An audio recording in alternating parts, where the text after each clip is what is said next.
Café de altura, aroma del amor. En cada sorbo nace el calor de la montaña baja con pasión. Saludos, estamos en Café de Altura, el podcast, donde vamos a estar hablando sobre café, agricultura en general y temas del derecho y de cómo hacer negocios agrícolas aquí en Puerto Rico, pero que también son de aplicación a cualquier otra parte del mundo. Bienvenidos, este es el licenciado Javier Rivera Aquino y hoy quiero comenzar hablando un poquito sobre la historia de ese producto que tanto nos gusta, el café.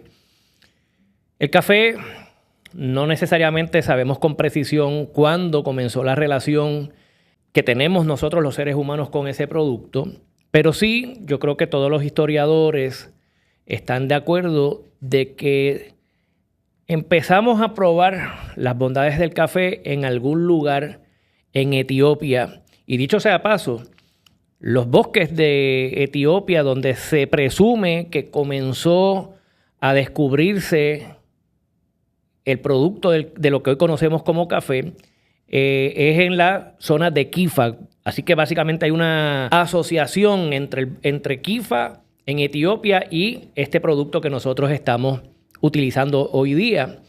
El café, como ustedes saben, básicamente es una de las actividades comerciales de mayor venta a nivel mundial. Prácticamente se compara con el petróleo en términos de dólares y centavos. Y en el caso particular de ese producto que sale de Etiopía, originalmente, lo que nos dicen personas como Jonathan Morris, quien escribe sobre la historia del café, básicamente el café se consumía ya seco con todo y cáscara. Y básicamente ese producto se hervía, era más como un té, y entonces ese té era básicamente el que ellos comenzaban a utilizar. Claro, rápidamente descubren que el café tiene propiedades psicoactivas y en ese sentido, pues, ¿verdad? Todo el mundo buscaba el producto porque, como decimos, le daba ese kick de cafeína y ahí básicamente entonces se comienza la comercialización del producto. Luego de eso, ya en los años 1400 a los 1500, Yemen prácticamente se convierte en el controlador del monopolio del café. Ellos se llevan semillas, comienzan a cultivar ese producto en Yemen. Y una cosa importante que les quiero comentar, se habla mucho del café de moca. Y no saben que el café de moca realmente lo que quiere decir es café que salía de un puerto en Yemen, de un pueblo que se llama Moca, ¿verdad? Así que básicamente hay una asociación directa entre los puertos donde se traficaba este producto y todo el mundo pues básicamente pensaba que esa era la denominación de origen. Pero la realidad es que el café donde nace es en Etiopía.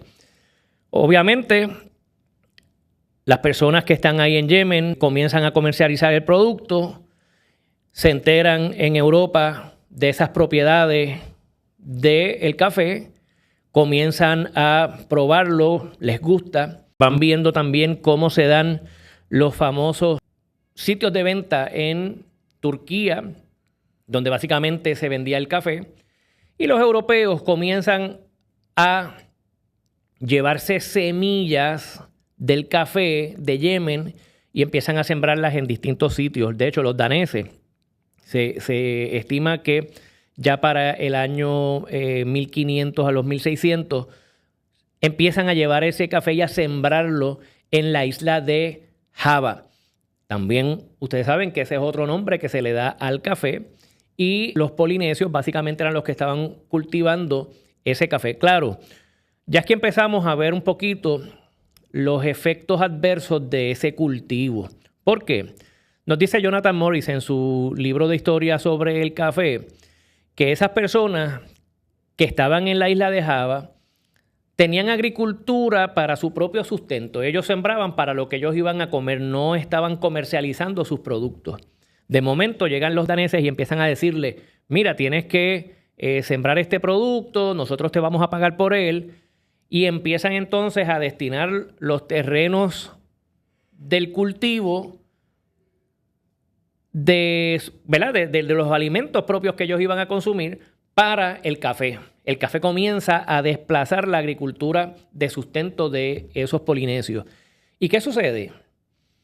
Que entonces ellos comienzan a producir lo que no consumen, porque ellos, ¿verdad? Los ciudadanos de la isla de Java no eran consumidores de café, empiezan a producir lo que no consumen y tienen que empezar a importar su alimento de otras partes. Eso va a tener unas consecuencias no solamente en esas islas polinesias, sino que también va a tener un efecto acá en el Caribe. Se estima que de ahí, de la isla de Java, los daneses continuaron llevando su café a otras partes de Asia. No obstante, fueron los franceses los que hicieron lo propio en esta parte occidental. Los franceses primero llevaron su café a la isla de Reunión, lo que hoy se conoce como Borbón, y básicamente en edificaciones que tenían allí comienzan a hacer sus pruebas con el café. De ahí van a la isla de Martinica, aquí en la zona del Caribe, y se estima que ya para los años 1800 se estaba trayendo semilla de Martinica a Puerto Rico, ¿verdad? De una posesión de Francia pasa ese producto a una posesión de España. En Puerto Rico descubren que la zona montañosa tiene las condiciones ideales para la producción del café. De hecho, condiciones muy similares a esos bosques en la zona de Etiopía. De hecho, si tienen la oportunidad, busquen los bosques de nubes en Etiopía y van a darse cuenta que es una topografía y que son unas condiciones climáticas bien similares a las que poseemos en Puerto Rico y en otras partes del Caribe. Así que básicamente de ahí es que comienza la relación de Puerto Rico con este producto del café. Al igual que en Polinesia, en Puerto Rico se comienza a cultivar el café, pero no era para el consumo propio, era básicamente para venderlo en otras partes de Europa, en España particularmente, y obviamente en Italia y otras zonas del sur de Europa. El cultivo ya venía diseñado para ser un producto de exportación. Ahí viene entonces el segundo tema con relación al café, y hay partes buenas, pero también hay partes que no son tan buenas. ¿Por qué? Porque cuando el café comienza a sembrarse en Puerto Rico, ustedes saben que todavía teníamos nosotros el régimen de esclavitud. Y en ese sentido, por gran parte de ese periodo de tiempo, fueron los esclavos africanos los que estaban detrás del cultivo y cosecha del café. Luego de eso viene entonces la liberación de estos esclavos. Se abole la esclavitud en Puerto Rico y la corona de España hace el famoso decreto de la libreta de jornaleros, que no era otra cosa que exigirle a los criollos que tenían que trabajar, trabajo forzado, o lo que conocemos como una forma de servilismo. Y en ese sentido, los soldados españoles que encontraban a criollos que no estaban trabajando, podían arrestarlos. Y como evidencia, los criollos de Puerto Rico tenían que mostrar una libreta diciendo en qué finca estaban trabajando para evitar ser prisioneros de la corona de España. Así que un poco esa relación agridulce, ¿verdad? Por un lado, nosotros recordamos la época de oro de las haciendas de Puerto Rico, pero por otra parte, cómo esas haciendas prosperaban basado en mano de obra forzada. Son cosas de la historia que no podemos borrar. Obviamente tenemos una situación muy particular cuando se van desarrollando todas esas haciendas a través de los decretos de cédula de gracias concedida por la corona, donde venían personas de fuera de Puerto Rico, invertían en Puerto Rico, establecían esas haciendas cafetaleras y comenzaban a exportar ese café. Se hablaba de que nosotros, ¿verdad?, exportábamos en las proporciones de 300,000 sacos de café anuales. Y eso generaba gran ingreso para Puerto Rico en ese entonces, ¿verdad? Básicamente era lo que conocíamos como la época de oro. De este a oeste, de norte a sur, la zona montañosa de Puerto Rico estaba sembrada de café. Tercer situación que trae esa extensión de terreno cubierta por café. Eso conllevó entonces mucha deforestación, aunque En aquel momento la práctica no era básicamente eliminar toda la capa vegetativa, sí se raleaba mucho el bosque que estaba creado para entonces dejar una sombra que no fuera muy densa y entonces ahí poder dar con el cultivo para prácticas comerciales, donde ya el café pues va sembrado más denso, ¿verdad? No son arbolitos que nacen ahí silvestres, ya eran plantaciones un poco más organizadas. A finales de los años 1800 entra la guerra hispanoamericana y Puerto Rico pasa de ser una posesión de España a ser una posesión de los Estados Unidos. Estados Unidos sí tenía mucho interés en la caña de azúcar que se producía en Puerto Rico porque Puerto Rico era muy fructífero en ese particular. No obstante, Estados Unidos no era un gran consumidor de café todavía. Acuérdense que ellos, siendo una posesión de Inglaterra, pues básicamente tenían más una costumbre y una relación más directa con el té. Pero el resultado para el café de Puerto Rico tras la guerra hispanoamericana tuvo una situación bien difícil porque donde se vendía nuestro café en España, como ellos perdieron, se molestaron y le pusieron fuertes arbitrios al café puertorriqueño al punto de que se hacía prácticamente imposible poder vender en esos mercados tradicionales que solía tener nuestro producto. Y de ahí entonces que surge la situación de que no se consiguieron otros mercados para poder sustituir los que perdimos. Ya Estados Unidos, la parte que consumía café, ya ellos estaban básicamente ubicados en Colombia, Brasil, Costa Rica, y les salía mucho más barato la producción en esos sitios que en el propio Puerto Rico. Y ahí es que comienza a descender esa producción de café. Luego tenemos huracanes como San Ciriaco, San Felipe, que deciman por completo la producción de café en Puerto Rico, allá entre los años 1920 y los 1930. Y como medida proteccionista para el café de Puerto Rico, el gobierno de los Estados Unidos, a través del Congreso, adopta un arancel de carácter proteccionista, donde básicamente se dice que cualquier café de fuera de Puerto Rico que se vaya a vender en Puerto Rico tiene que hacer un pago adicional, un pago de entrada. Ese modelo proteccionista es lo que nos lleva a la situación de que el café de Puerto Rico se quedó para el consumo local.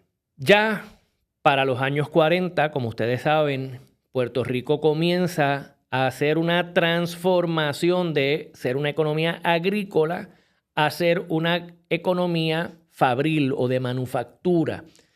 Y parte de ese proyecto Manos a la Obra que todos ustedes conocen, conllevó incluso a llevarse personas de la zona de la montaña, personas que solían recoger el café, a trabajar en la manufactura en las zonas costeras.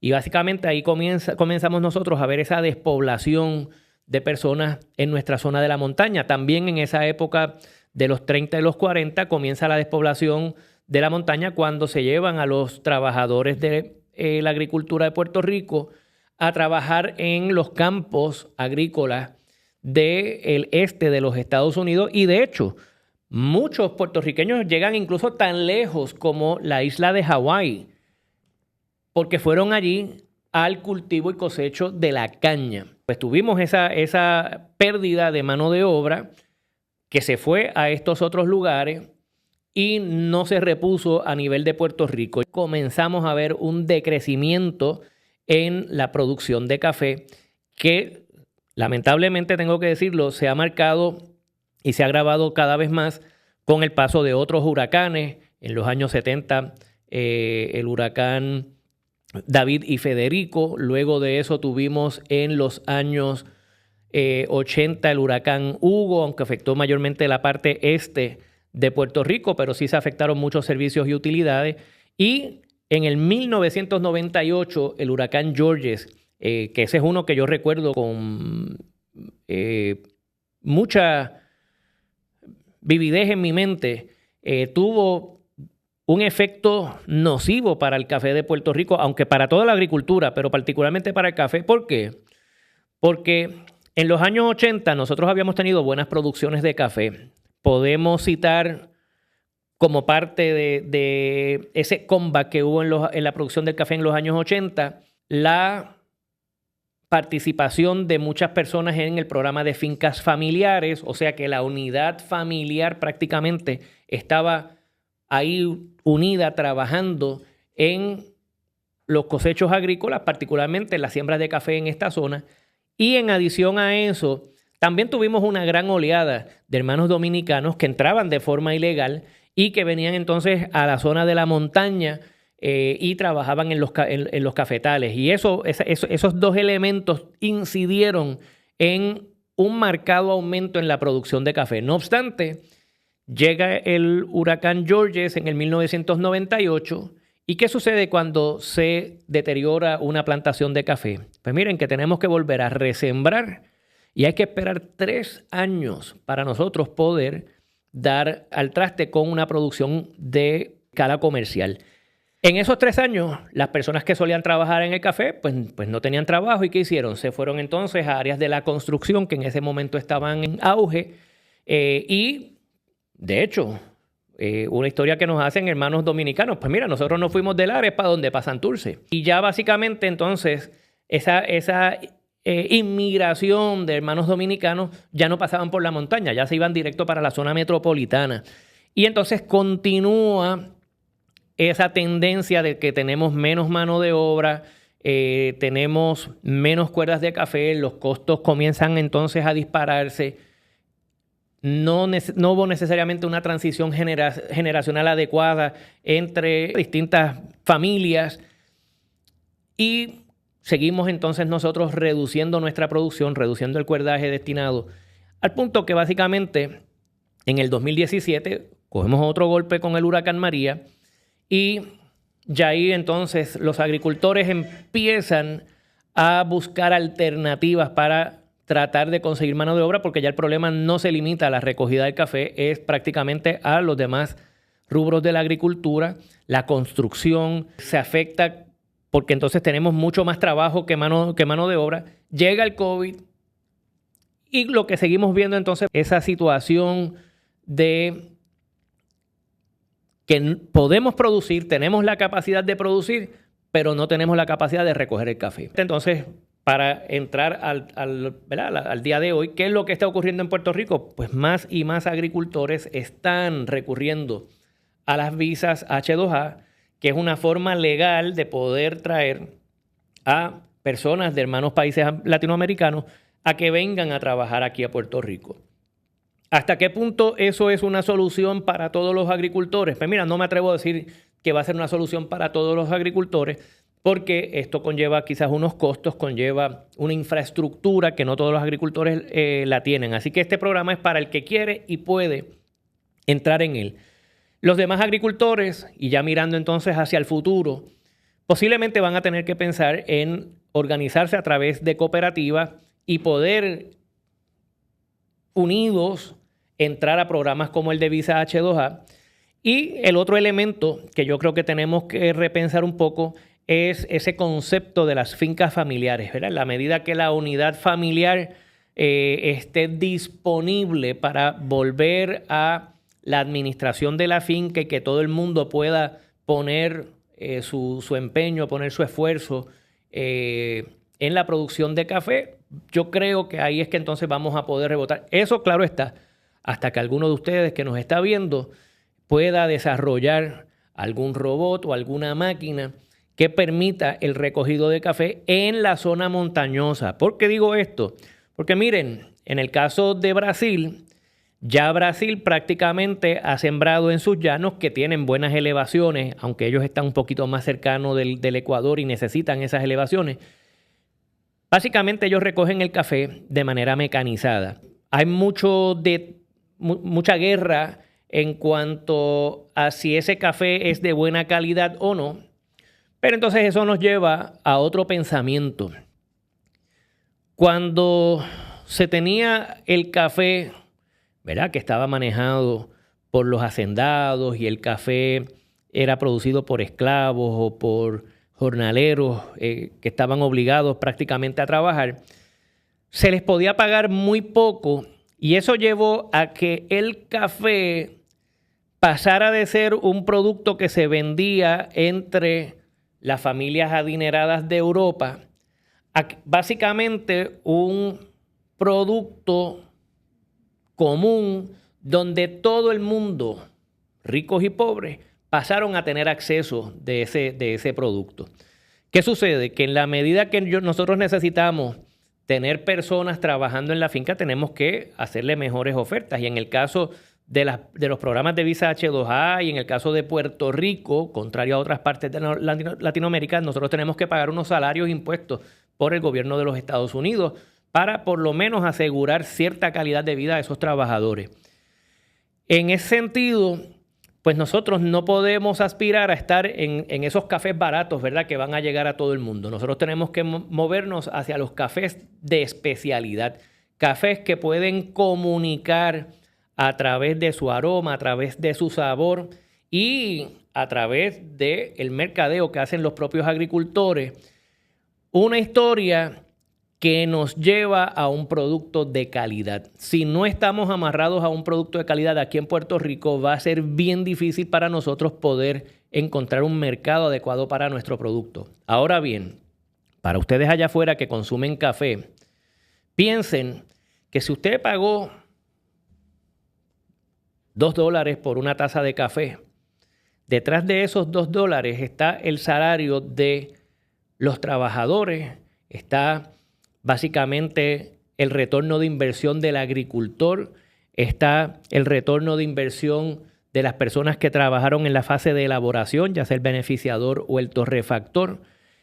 Y muchas veces también están entonces los comercios, sea el coffee shop o el supermercado. Si el café viene de una parte del mundo donde pagan, qué sé yo, 2 pesetas la hora, pues miren, ya usted sabe que de su café posiblemente le están pagando bien poquito a ese trabajador y usted está contribuyendo a ese pago reducido. Ahora, cuando usted consume café de Puerto Rico, usted sabe que por lo menos le están pagando el salario mínimo que se paga aquí en Puerto Rico y entonces está apoyando a que toda esa cadena que está en Puerto Rico viva de manera justa. Así que todo esto tiene una consecuencia. Yo les recomiendo a ustedes que también lean este libro de Carl Weinhold, que básicamente habla sobre las situaciones que causa el café barato. Así que no queremos que el café sea extremadamente caro porque queremos que el café siga estando asequible a todo el paladar, ¿verdad? A todos los ciudadanos, pero al mismo tiempo no puede ser un producto que esté tan regalado que afecte la condición de vida de esas personas que están detrás de esa taza de café. Queremos que todo el mundo en la cadena pueda ¿verdad?, tener un nivel de vida razonable, que puedan tener ingresos justos. Tengan eso en mente, porque de eso se trata nuestro programa Café de Altura. Café de altura, aroma del amor. En cada sorbo nace el calor de la montaña baja compasión. Un café que lleva el corazón. Es el café que une al corazón. Historias con